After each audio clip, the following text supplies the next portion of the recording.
গাছের মাথায় বা গাছের আগায় বা ডগায় উঠছে একজন শিক্ষক। কেন? কারণ হচ্ছে অনলাইনে হাজিরা দেওয়ার জন্য।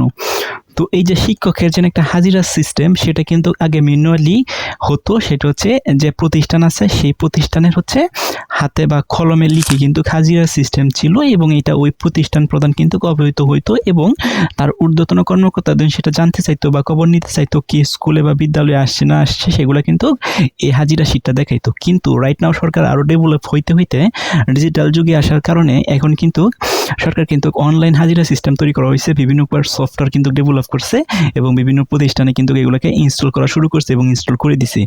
এখন কালকে দেখলাম যে একজন শিক্ষক হচ্ছে এই যে উনি যেন বিদ্যালয়ে বা উনি যেন স্কুলে আসছে, এটার যেন হাজিরা শিট এটাকে অনলাইনে জমা দিতে হবে। আর অনলাইনে জমা দেওয়ার জন্য কিন্তু এটা ইন্টারনেট থ্রুতে কিন্তু এটা কিন্তু সরকারের ডাটাবেসে যায়, বা শিক্ষা প্রতিষ্ঠানের অন্য যে ঊর্ধ্বতন কর্মকর্তা সেটা কিন্তু অবহিত হয়।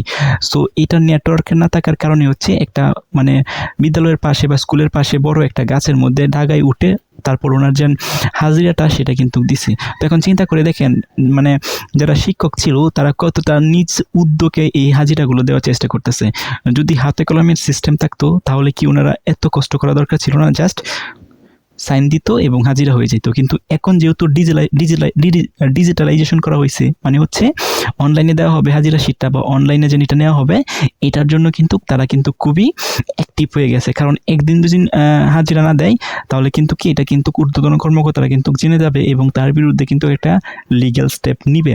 কিন্তু হাতে কলমের যে খাতাগুলো ছিল সেখানে অ্যাটেন্ডেন্স শিটের মধ্যে একদিন সই না দিলে দুই দিন পর দিয়ে দিত, এরকম কিন্তু সিস্টেম হইতো। কিন্তু এখন কিন্তু এই ধরনের সিস্টেম হওয়ার কোনো পসিবিলিটি নাই, যেহেতু অনলাইনে প্রতিদিনের ডাটা প্রতিদিনই আপডেট হয় এবং শিক্ষা মন্ত্রণালয়ের বা ঊর্ধ্বতন কর্মকর্তারা কিন্তু সেটা অবহিত হয়। এখন কথা হচ্ছে, সরকার যেহেতু এই সফটওয়্যারগুলো ডেভেলপ করছে, হাজিরা শিট বা অ্যাটেন্ডেন্স শিট এটা ডিজিটাল করা হয়েছে, এটাও উচিত নিশ্চিত করা যেন ইন্টারনেট সেবাকে আরও স্ট্রং করা। তাহলে দেখেন, একটা শিক্ষক ইন্টারনেট সেবার মাধ্যমে হচ্ছে ইন্টারনেট থ্রুতে হচ্ছে ওরা হচ্ছে হাজিরা শিটটা অ্যাটেন্ডেন্স দিবে, এটার জন্য গাছে উঠতে হইতেছে।